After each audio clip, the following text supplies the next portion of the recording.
We are a small Pacific Island nation that is home to fewer than 1 million people. Yet when it comes to climate change, our voice has been heard by billions around the world.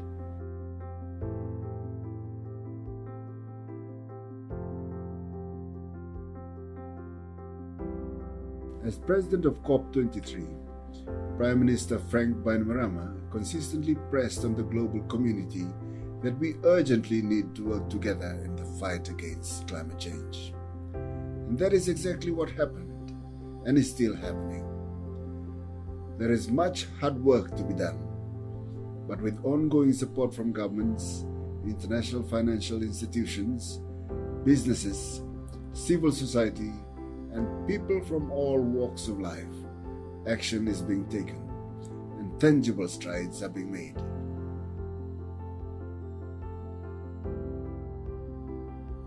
As a country that is known for welcoming visitors with open arms, we will forever be grateful to so many nations that welcomed and generously supported our presidency, particularly the Federal Republic of Germany, the city of Bonn, and the state of North Rhine-Westphalia.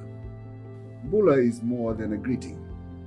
It means life in the native language of Fiji and expresses the open and hospitable way we live. Working closely with the German government, Fiji introduced the Bula spirit to this former capital on the Rhine, welcoming more than 30,000 participants to COP23 and establishing an environment for positive discussion and problem solving.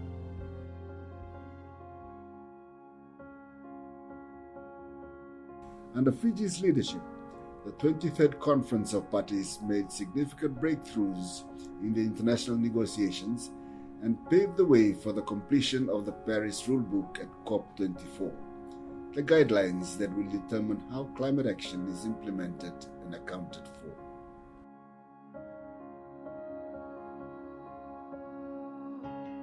Over the course of 2017 and 2018, political leaders, religious leaders, heads of global corporations, representatives of civil society and everyday people gathered to share stories of real changes taking place, of innovative solutions, and of future needs that must be met. In the Pacific, this is a tradition known as Talanoa, storytelling with honesty and respect.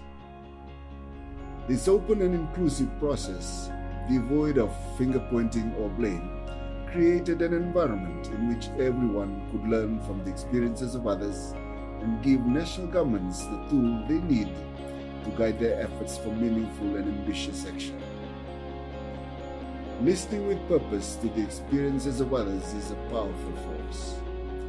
The Talanoa dialogue has brought many critical issues into the open and created an unprecedented global exchange of wisdom.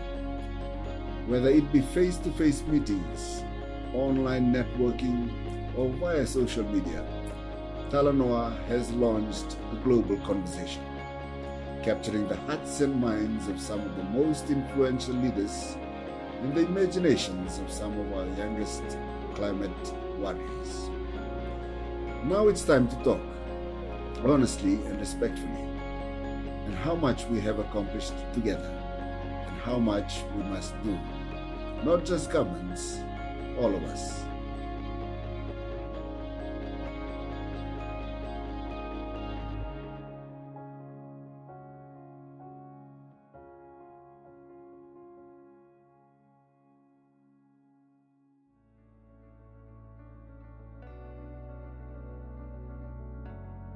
Women have a powerful voice in many countries, but barely a whisper in others, especially in expressing the unique challenges women face when it comes to climate change.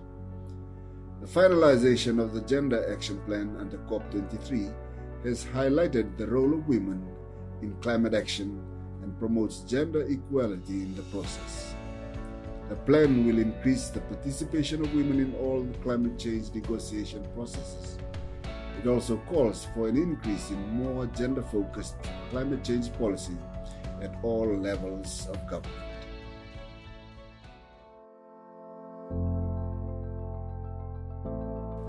oceans are suffering severely from the impacts of climate change.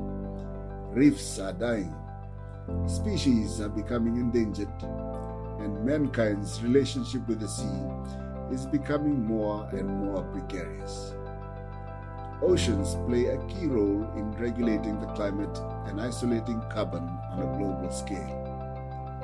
The Ocean Pathway Partnership, launched by the Fijian COP23 presidency, works to strengthen the link between a healthy ocean and a healthy climate.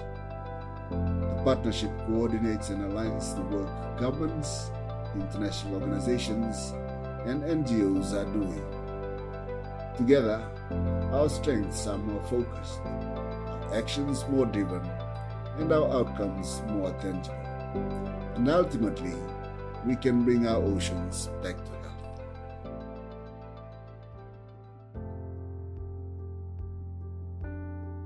Climate change is having a serious impact on agriculture in general. From flooding to drought, countries need to find new ways to protect their food supplies. This historic agreement on agriculture will help countries around the world faced with the most extreme conditions implement new strategies for adaptation and mitigation. It will both reduce emissions and build resilience by establishing a diversified and economically sustainable agricultural economy.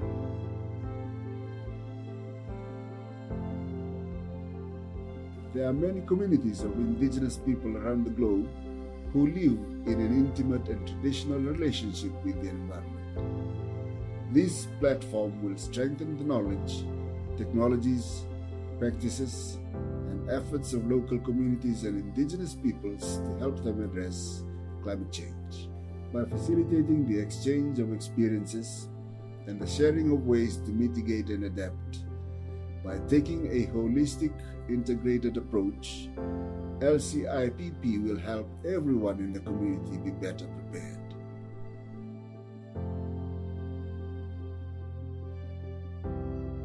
Pacific Island nations are some of the most vulnerable to the disastrous effects of climate change. We are all in this together. Fiji and its Pacific Island neighbors have proven that joining efforts in the fight against climate change can be our most powerful weapon.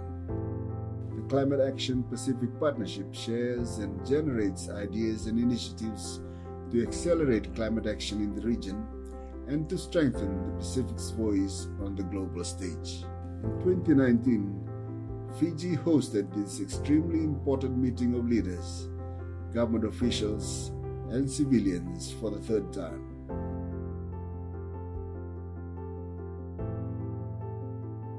Based in Suva, the capital of Fiji, the NDC Regional Hub will support the implementation of the Pacific's nationally determined contributions, a place where leading experts will provide actionable solutions specifically targeted to helping Pacific Islands decarbonize and, as much as possible, build resilience to the climate crisis. Initial donors include Germany, the United Kingdom, and Australia.